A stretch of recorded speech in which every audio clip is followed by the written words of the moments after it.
car though. Okay, pause here. This is classic privilege versus right territory. Walking is a right. Driving is a privilege.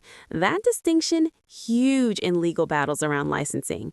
And the judge's humor here, walk your happy ass, is actually a smart way to make a dry legal concept stick in your head. Quick tip for viewers. Courts love clarity and a dash of theatrics. That's your absolute right. I don't know how smart it is. Have you ever represented yourself before? Yeah, many times. How did that go? I have many dismissals. For what kind of cases? I had a dismissal on unlawful carry before. And you represented yourself? Yes. In this court? Oh, well, I found no probable cause. That's why I got dismissed. You didn't represent yourself. I was representing myself, but the judge did find no probable cause. I found, was it me? No, it wasn't you. Well, I don't know. I think it was you. I found no probable cause. I think that was you. You didn't represent yourself for nothing, man. I did it. Why don't we delay it off a week? Are you working at this time? Yeah, and I stay in Austin. I don't live in Houston, so. What do you do for a living? I have my own business. Doing what? Resell clothing, audio production. How much money do you make a month? I can't tell you, but it pays the bills. You're very cryptic in all of your answers. We are now in Court 5. In front of me, I have Eaton Imitum, case number 2522688. Would you please identify yourself for purpose of the record? The man eats on Amazon. Yes, he has an open case in the 182nd. Looks like he made a $15,000 bond. With us, I am going to find there's probable cause to go forward. Do you have a Texas driver license? I have a U.S. private property number with the FMCSA. With my vehicle was on there. It was sticker tags, everything for my business, the Amazon Estates. That's with the Department of Transportation. Is that from the state of Texas or from where? This is federal. This is with the Department of Transportation. From what I know of the law, you need a Texas driver license to be able to drive. This is what's this case being tried on? That's what I'm trying to, because I kind of don't know what it's being tried on. It's Criminal, civil, criminal, yeah. Right, in jail time, right? I believe so. Weren't you taken to jail? Yeah. So that wouldn't lead you to believe it's criminal, right? Yeah, but under common law, or is it military and tribunal? Because also with I've been waiting for something like this for so long. This is so much fun. I'm just trying to see what I'm being tried on, because what I was told with the U.S. side, I have to register with the state of Texas with the registration or licensing. I do have my own place with that vehicle too as well. So you need a license to drive, a Texas driver license. That's it. If you're going to drive a vehicle, it also has to be registered so that they know that you're driving the vehicle and that you own it or have the right to have that, so it's not a stolen vehicle. I own the vehicle and everything. When I was here the last hearing with the judge, like what he was saying, he said that when it had applied to me, but he was going to see what they were going to say about the other court, about the probable cause of stopping me, because he said registration when it had in the front license plate, when it had applied to me. It does apply. It applies to everybody. Everybody has to have a back license plate. They also have to have a front license plate. And so much, they also tell you where it has to be on the car. They regulate. You can't put it in the windshield. State, right? State. Yeah. Right. They tell you where it has to be. You can't put it on the windshield. You can't put it on, like on what's it called? On the light. It's got to be right there. They even tell you how many centimeters it's supposed to be from the street to the actual place on the car. That's how bad the state of Texas micromanages all these things. They even tell you how many damn centimeters it's got to be on the car. You can't drive. And that's it. Yeah, I did tell him I was traveling. I wasn't arguing with him, but I was traveling. I wasn't making commerce. I used to do medical transportation, so I'm kind of aware with licensing, the registration, and everything. That's why for my private vehicles, I did that with the U.S. DOT instead of the state. But I didn't know that was correct. You need a license. It doesn't matter whether you're saying you're conveying, whether you're traveling. It's a privilege. It's not a right. Right? There's a big difference between a privilege versus a right. You have the right to walk. I have the right to travel, don't I? Yeah, taking your happy-go-lucky feet. You want to travel? Take those 2 feet to travel, not in a car. Just what the 14th Amendment was saying, like, I have the right to travel. You do. Yes, and you can walk your happy ass from one part to the other part. Not in a car, though. Not without a license and insurance. What's on there from what I did this with the Department of Transportation. They said automobiles were on there, carrier, bicycles. They're wrong. I'm just telling you now, they're wrong. Whoever told you that, whoever Where you got that, it's complete. Because imagine this, Mr. Emmett. Here's where it gets juicy for legal nerds and drama fans alike. The court is walking us through exactly why your private vehicle ideas using federal registration instead of Texas licensing won't fly. It's not just bureaucracy, it's about liability. Imagine a car accident with no insurance. The stakes aren't just theoretical, they're life-changing. This is why judges stress license plus insurance. It's public safety baked into the law. And I've seen this before. Imagine that you get into an accident, right? And you kill a 5-year-old kid. What's going to happen at that point? Whoever owns that car, the other people, they're going to come after you. They're not going to go after they're going to come after you. The first thing they're going to do is, do you have insurance? And if you don't have insurance, they're going to sue you. And then they're going to attach a lien on absolutely everything that you own to satisfy the judgment they get against you. You have insurance, liability insurance, so that if you ever get into an accident, you don't mean to do it. You didn't mean the kid. It's not an purposement. It was an accident. It's happened. You might be looking at your phone. You're looking at, this pretty girl that's walking across the street, and then boom. So the conveying, this, that, you need a license. You've got to have insurance. And we do it with every single person that comes in. Can I say for the unlawful carry, the possession of marijuana, the person that was in the vehicle told the officer it was legal hemp that they got from the store. They have receipts and everything in Texas. You can have legal hemp. They got it from the store. He even told the officer it was theirs. He pulled me out the car. He didn't ask for any paperwork. Now you're making the apples right. Now we got to test it. Is it weed? Oh yeah, is it hemp? Understand that takes time, but you also need a lawyer to represent you.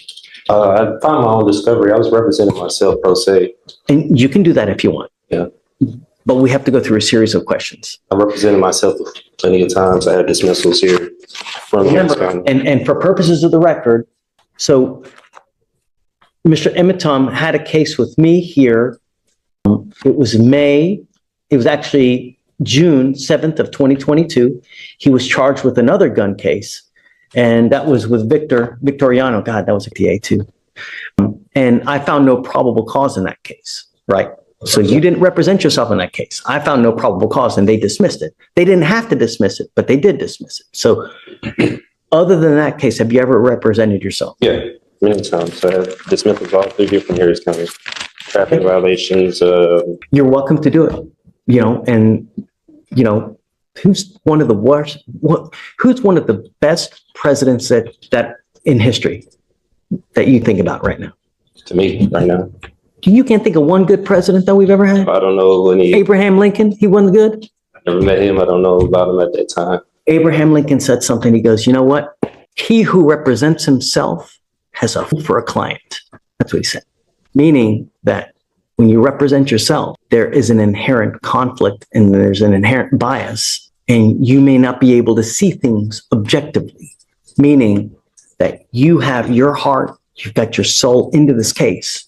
So you may not be able to see from an outside position if they're saying something that makes sense. You're absolutely entitled to represent yourself. And if you want to do that, you're more than welcome to it. And I have no problem with you doing it. You need to understand, though, if you represent yourself, you can't come at a later day and say, you know what? I had ineffective assistance of counsel. My lawyer sucked. Well, you represented yourself. You now can't complain about that. If you lose and I end up putting your butt in jail for a year, you can't complain. You're stuck like Chuck for a whole year because that's what you're facing. You're facing a year in jail. And I'm not here to put you through law school because I have way too much drama as it is. I don't need any more drama, right? So if you don't do it the right way, I'm going to shut you down, right? I like to be nice to people, but I'm not taking you to school. Do you understand this? Do you understand the charges against you? No, I don't understand the nature of it. Okay, you're charged with unlawful carrying of a weapon. You're facing up to a year in jail. What they're saying is that you unlawfully had a weapon. As a result, you were charged, and now you're facing up to a year. Do you understand?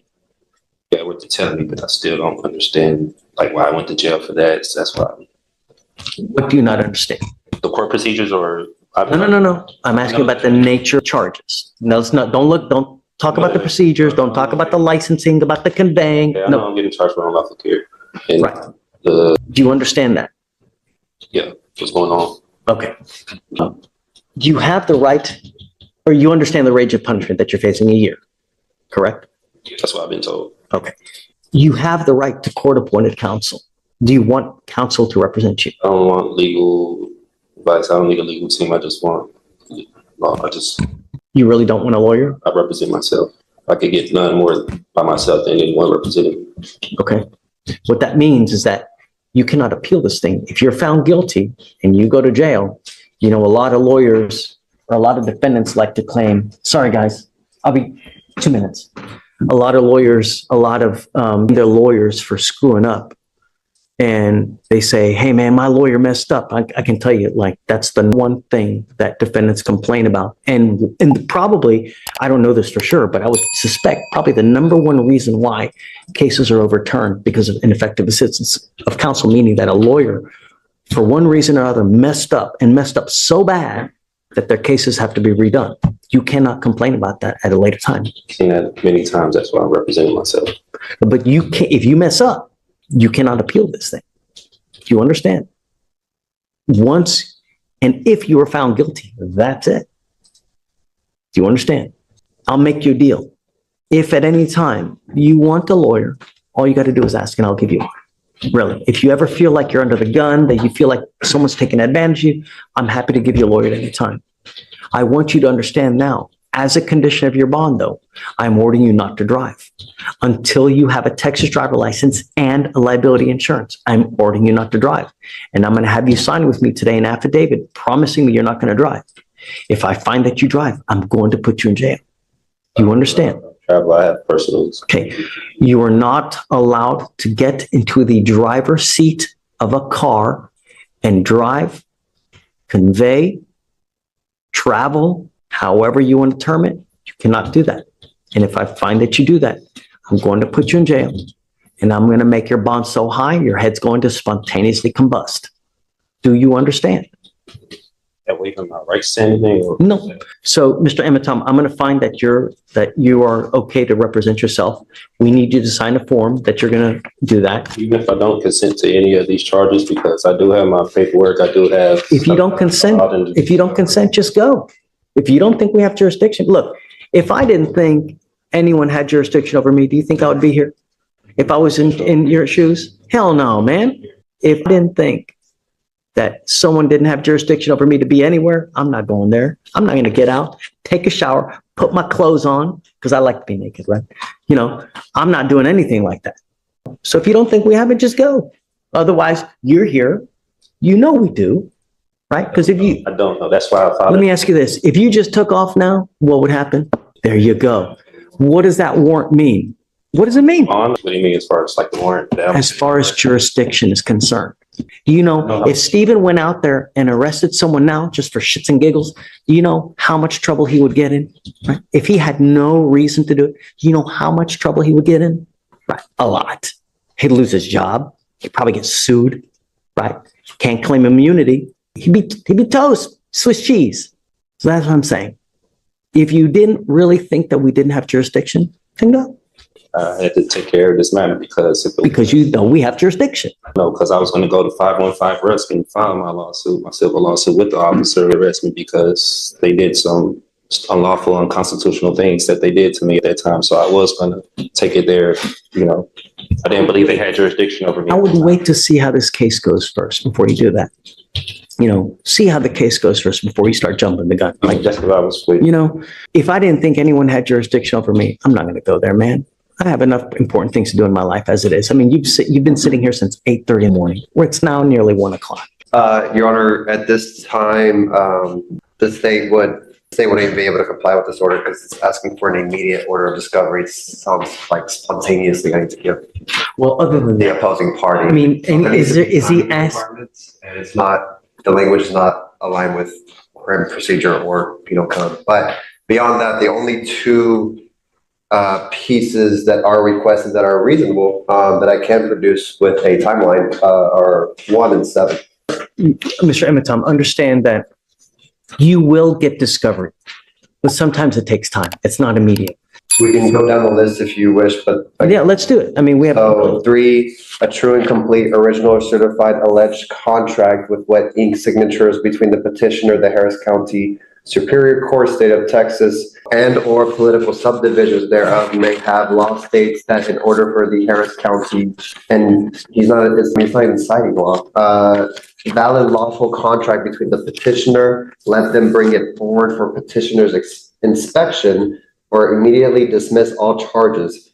I believe this is going into UCC. This is not. I mean, here you're going into the sovereign citizen type language. Just common law. Okay. What contract? Contract complaint, whatever. I know this is statutory and it's not going over common law, so I'm not familiar with the statutes like I explained before. Well, you're a lawyer now. You're going to have to familiar yourself with it. You're trying me on statutes. I want to be tried on common law. You're going to have to do it. I'm not sure. There's no common law here. It's done by statute. There's no common law here. It's all done by statute. And since you're the lawyer, you need to know that. I recognize the steps of the statutory steps. That's why I don't recognize. So let me ask you this. How on earth are you going to represent yourself if you don't even know that? So I get everything I need in my discovery. He's going to give you body cams. He's going to give you 911 call. He's going to give you witness lists. And that's it. Hold on, just so he knows. So number 4, a true and complete original and or certified copies of the criminal record of the attorneys of record, judge, magistrate, pro tem, commissioners, witnesses, as well as all officers of this court. That doesn't apply here, really. I mean, my criminal history, you think I have criminal history? You need to have a more realistic guideline. They can't give you stuff immediate because he may not even have it in his possession. So I can't order him to give you something that he doesn't have in his possession. How soon can they get my next court date? Will they have it, or how soon? I don't even know. The only other thing I need you to do is I need you to swear to us that you're not going to drive. I am making it a condition of your bond. I hold that until I put all this stuff in my paperwork. I don't drive. I don't go by driver's license. I have my passport that I do go by. I need you to do it now. Okay, I need you to do it, and I'm making it a condition of your bond that you sign the document that you're not going to drive, convey. Contract doesn't say anything or agreement say anything like that because I'm still trying to see I'm going to revoke your bond if you don't sign it. I'm going to revoke your bond. That's it. I gotta be forced to sign that. If I don't sign it, I can't have the option to take that paper. Oh, no, I'm not. I don't have to sign it, but I'm going to revoke your bond. Do you think that the 5-year-old kid that gets hit and killed in a car, or the 69-year-old grandmother that ends up paralyzed from an accident, cares whether you were conveying, whether you were in commerce, non-commerce? Injuries don't care whether you're conveying, whether you're traveling. Accidents happen whether you're conveying, whether you're driving, whether you're traveling. That doesn't care, right? When you get into an accident, it doesn't matter in what method you're doing it. An accident is just that. And if you have an accident, I want to make sure that the other party will be taken care of. I'm only asking you to follow the law. I'm not asking you to split the atom here. Great. I'm asking you to sign this. If you don't have to, but I'm going to revoke your bond. That's it. And Mr. Emeton, if you get a Texas driver's license and you get insurance, I will take this deal off. That's what I believe in, and that's believe the Constitution. That's okay. They trying to apply that I need to get a license and insurance when I used to be a commercial driver for the state. I don't commercial drive anymore. I don't do medical transportation. I'm just a. Did you hear what I said about an accident, about whether you're conveying or traveling? Exactly what you mean about the accident. Okay. I know if I was to get on the accident road with no insurance, I could get sued and there'll be a civil matter and I go to jail. I understand that. That's why I travel very cautious. I don't. You just said I drive. I drive. You said the magic words. I was a driver. Come on. Don't be Helen Keller. Come on. And I'm trying to protect all of Harris County. You're protecting you. I'm protecting all the 4.2 million people here. That's what I'm doing. Because if you get into an accident, I know that you're not going to be out a dime out of your pocket. But all those other people, they're going to be out a crap load of money. And I'm going to do everything in my power to protect every single person of Harris County. And I don't care if I offend you. I don't care if I make you mad. I don't care if your sensibilities are upset. Don't care. I don't. All I want is every person protected. And that's it. And I'm doing what the law requires. I'm not asking you to do anything that's not outside the law. And you, as a lawyer, should be able to look it up and see, because it's all in the transportation code. So, Drama alert. This is the classic sign or suffer consequences moment. Notice how the judge frames it. Not punishment for fun, but protection for the public and for Mr. Emmett himself. And for viewers, this is a masterclass in leverage in courtrooms. Bond conditions are legally binding, and ignoring them, that's instant trouble. It's tension, stakes, and audience hook all in one. Exactly what keeps true crime fans glued to the screen. you can sign it. If you don't, I'll have you meet with Stephen. That's it.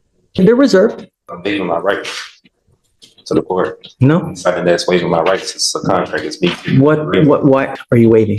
My right to travel. That's infringing my right to travel with the Constitution. No, no. Rights of- To dodge patas. I don't know what that means. Happy trails. Use your feet. You can travel with your feet. I can, but I live in Austin. I don't live here in Houston. Take a bus. Take an Uber. But I want to make sure if you're caught driving, I'm going to put you in jail, and I'm going to make your bond so high you will spontaneously combust, because I want you to understand that I mean business and I'm protecting every single person I can. And that's it. The court forcing me to sign this right now. No. I mean, with jail or arrest if I don't sign this. Right Correct. now. That is correct. That's correct. Imprisonment if I don't sign this. This is on the record. It's on a record. I have a reporter right here, and it's on video. Can you file the bond conditions as well? No driving without a license, please. This is it right here. That, and I'm going to have them file it just in so I can give you a copy as well.